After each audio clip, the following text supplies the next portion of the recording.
Арамэнд оройчгчтэй. За өдрийн тэмдэглэл 2-оо хийж байна.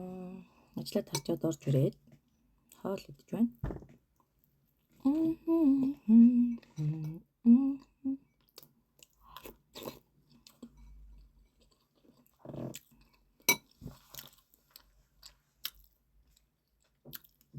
Өнөөдөр сонин сайхан гэвэл ажил дээр нэг сонин сайхан байгаагүй юм байна оо. Ингээд одоо Мартин амнаар уцтай мэдчилгээнийхээ захиалгыг авч мөнгө олох уу эсвэл арбайт хийж мөнгө олох уу гэл бодоод байна. Нэг нь бие амар харна. Нэг нь зүгээр дуртай ажил. Гэрээс гармааргүй юм шиг. Өнөөдөр нөгөө Ямал Чонсон гэдэг тийм татварын буцаа олголтын яриа нэг өөр юм шиг байгаа маань Солонгост.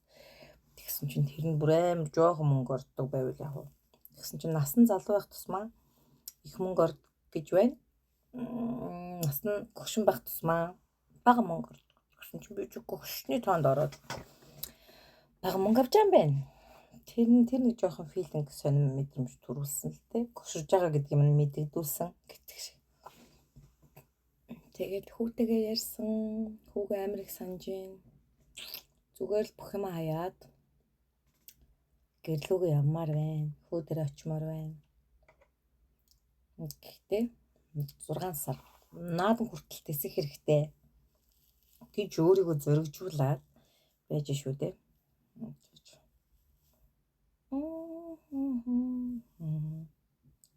Хэвтэйгээр хийх гэжсэн залхуураад болчлоо. Залхуураагүй л дээ. Хэвтэйгээр хийхэд өөрөө муу харагдаад өөрөө цэвэрлэх болохоор амар заван байна. Тиймээс ингэж хийчихэж байна. Хамгийн гол нь өдрөө л үлдээж байгаа нь сони юм да. Нэрээ өчигдөр нөгөө пледний тасалбарын юу хийсэн баггүй юу? Рил хийгээд тэгсэн чинь тэрийг мань бүр 100 хэдэн мянган хүн үзсэн юм. Нөгөө зөвлөгөөч плед онгоцны плед хямдхан авах тийм зөвлөгөө оруулт гэсэн чинь манай монголчууд чинь тэгтээ ер нь яг хин чаас ирүүл биш юм биш үү? Бид рил чинь зүгээр л ийм хямдхан плед байдаг юм байна. Би ингээд одоо ингээ хоёр дахь явж гинэ. Ингэж авах боломжтой гэд ингэж яхад над руу бүр чатаар амар их хүн орж ирсэн ээ. Хідээр захиалга авах вэ? Захиалын махиалыг гэдэг баахан чат ирсэн. Хүний зүгээр мэдээлэл өгж байгаа эсвэл онгоцны тийз захиалгын газрын бичлэгийг одоо ялгаж чаддаг юм уу? За бас өчигдөр нэг муухай мэдрэмж төрсөн гэхээр одоо манай нэг олон танил ихч за ойрхон ихч хүсэлтэй зүгээр олонний танил миний рилийг үзээд надаас плед асуулаа. Олуулаа ирээд явах юм байт юм ингээд би тэгэхээр скрин рекорд хийгээл бүгдийн сайхан заагаад өгөөд бичлэг хийгээд тэгээд энд солонгос хэлтэй өнөр ингээд захиалуулаарэ гэд явуулсан. Баярлалаа байхгүй. Гэтэ хэзээ баярлалаа гэхвэлгүй дээ. Гэтэ тэр бол олонний танил бас урлагийн мундаг хүн шүү дээ. Мундаг хүний ихнэр гэх юм уу. Тэгсэн чи баярлалаа гэдэг хүн байлээ. Тэгээд тэрэн дээр жоохон муухай мэдрэмж авсан. Хүнээс юм асуусан бол баярлалаа л гэж хэлээс орчуулна. Айгуу гоё байгаа юм л да. Тэгээд өчигдөр тархины номных нэрийг мартчихсан. Өчигдөр нэг ном дуусгасан. Өнөөдөр одоо энэ Арука хичээс авсан.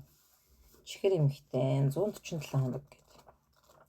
Энэ номыг уншиж эхлэндээ унших ном ард нь байна. Монголоос авчирсан. Тэгээд сэтгэлээр унсаар байтал номооч унших зав.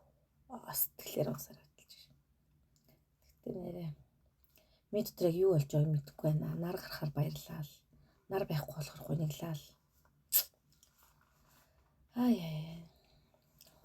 Тэгэл яг амьдрал одоо юу бодож ингэж хорвоо ертөнцийн дээр нөхөртэй байх хэцүү. Монголд гэх юм уу? Ер нь дэлхий дээр юм шүү. Нөхөртэй байх хэцүү. Нөхөргүй байх хэцүү. Хүнд хайртай байх хэцүү.